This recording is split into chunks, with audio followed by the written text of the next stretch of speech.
Hi అండి. ఈరోజు recipe paya పులుసు అనమాట. ఫస్ట్ పాయా తీసుకొని మంచిగా వాష్ చేసేసుకోవాలా. మేము ఎప్పుడు కర్రీ చేసినా బిఫోర్ డే నైటే విజిల్స్ పెట్టేసుకొని రెడీ చేసుకుంటాము. ఫస్ట్ మనము పాయా నీట్గా క్లీన్ చేసేసుకోవాలా. క్లీన్ చేశాక మన చాక్తో ఇలాగా ఆ స్కిన్ మీద అంతా పీల్ ఆఫ్ చేసేస్తే నీట్ అయిపోతుంది అనమాట.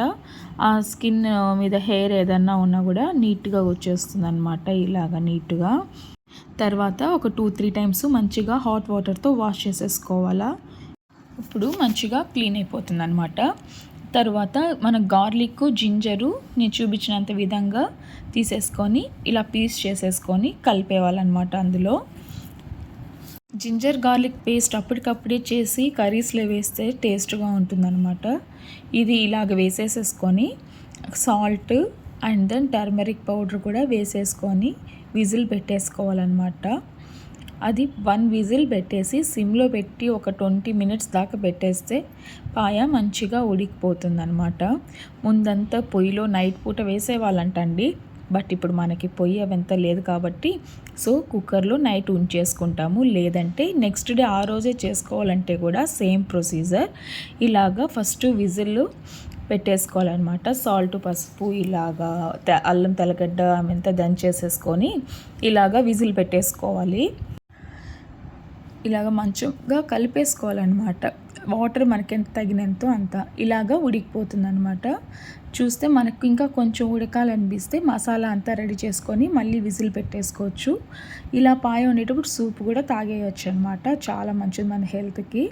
అండ్ దెన్ ఈ కర్రీ చేయడానికి మనకి 3 ఆనియన్, 3 టమాటోస్, 3 చిల్లీస్, కొంచెం క్యాజూ నట్టు అండ్ దెన్ ధనియాలు, మిరియాలు అవంతా తీసుకోవాలన్నమాట. ఫస్ట్ బాణలు పెట్టి ఆయిల్లో ధనియాలు వేసేసాక తర్వాత ఆనియన్స్ వేసేసుకోవాలి.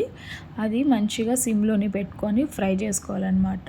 మనకి గ్రేవీ కావాలి కదా, సో గ్రేవీకి సంబంధించిన ఇవన్నీ వేసేసుకోవాలి. పెప్పరు మెయిన్ అనమాట.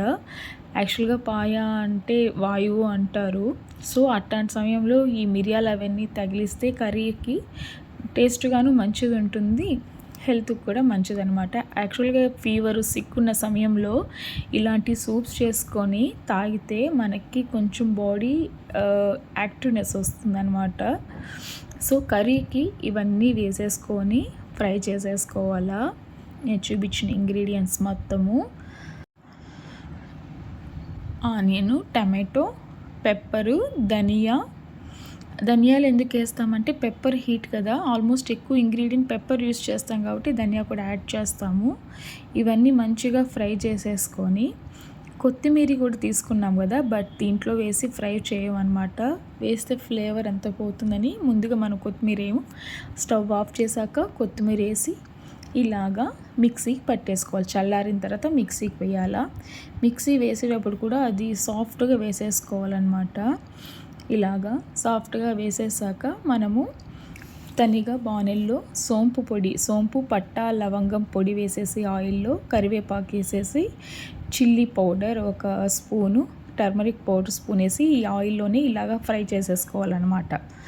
ఫ్రై చేసుకున్నాక ఆల్రెడీ చెప్పాను కదా ఇంగ్రీడియంట్స్ గ్రైండ్ చేసుకునింది, అవంతా ఆ గ్రైండ్ చేసుకుంది ఈ మసాలాకి మిక్స్ చేసేయాలన్నమాట.